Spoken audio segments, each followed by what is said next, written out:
The Endurance update for No Man's Sky has brought with it a multitude of upgrades and added features, most of which benefit all things freighter related. There's some base building advancements and new missions, but the best changes are found off-world. As soon as you leave the atmosphere, you'll notice some wonderful additions in outer space, such as new nebula gas clouds fluttering around like a butterfly that shares zero similarities with a butterfly, and asteroid clusters have been completely reworked. There are now more types of asteroids to stumble upon, which is great because what I've been saying for years is there aren't enough different rocks for me to destroy with lasers.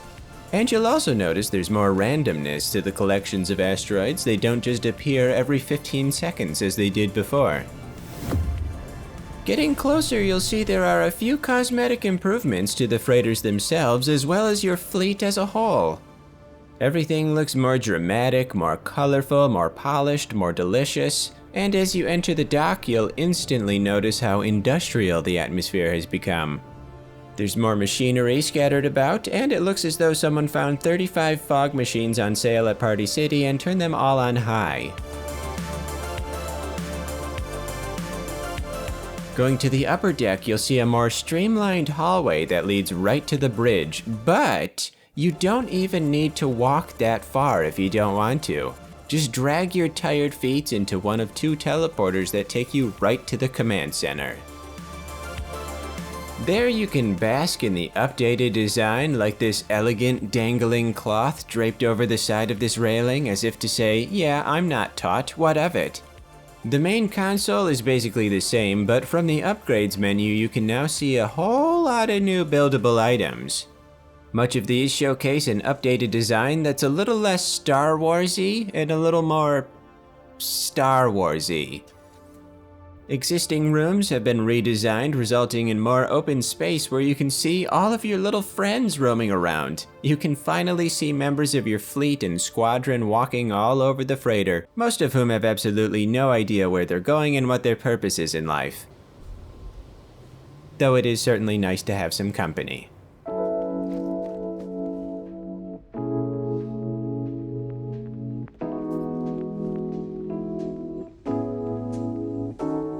Some of the new rooms include biological and cultivation chambers and nutrition rooms that come fully equipped with crudité. Some items that were previously freestanding have been replaced with their own rooms, like the Galactic Trade Center that is much too full of itself, and the teleporter room, which you don't even need to set up to be able to teleport to the freighter from anywhere for the first time ever.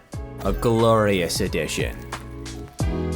Much like your bases on land, you can have all the science and weaponry, etc. technology modules, but now there are new refiner rooms, which looks like it wants to turn me into Captain America, and brand new extractors that allow you to consistently acquire precious resources from the surrounding space stuff.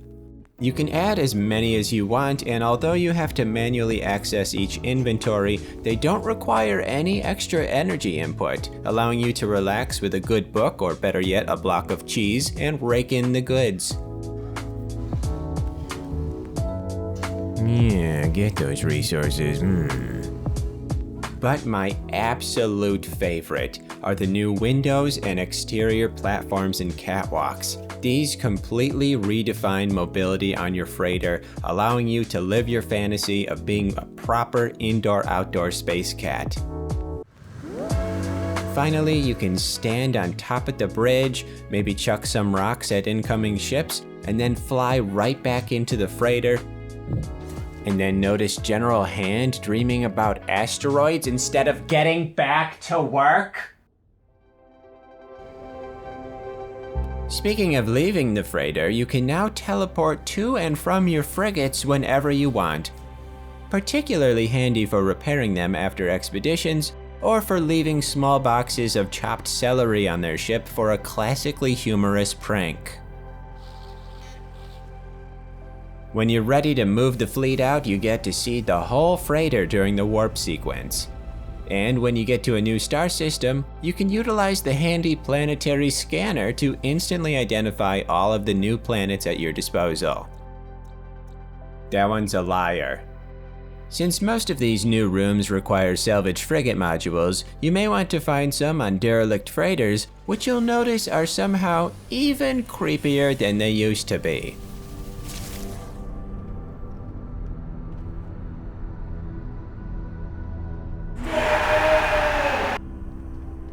Hey, don't get handsy. Wait.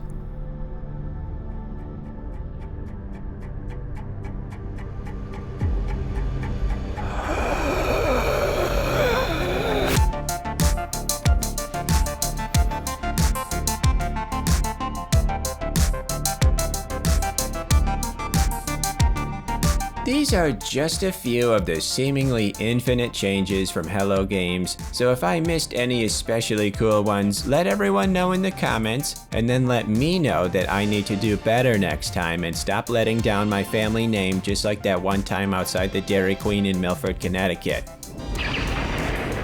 Last but not least, there are absolutely no bugs in the game anymore. I've combed every corner of the galaxy and there's not a molecule out of place, so good news there. Sid's playing with the little crystal. Ah, oh, this is wonderful. I love this little crystal, it's so free and spontaneous. No! Your presence does not go unnoticed. Thank you so much. If you want me to talk about other topics, I can talk about other things. I know a lot about onion rings, like the fact that there's onions on the inside. Unless it's just because they look like onions. Is it just because they look like onions?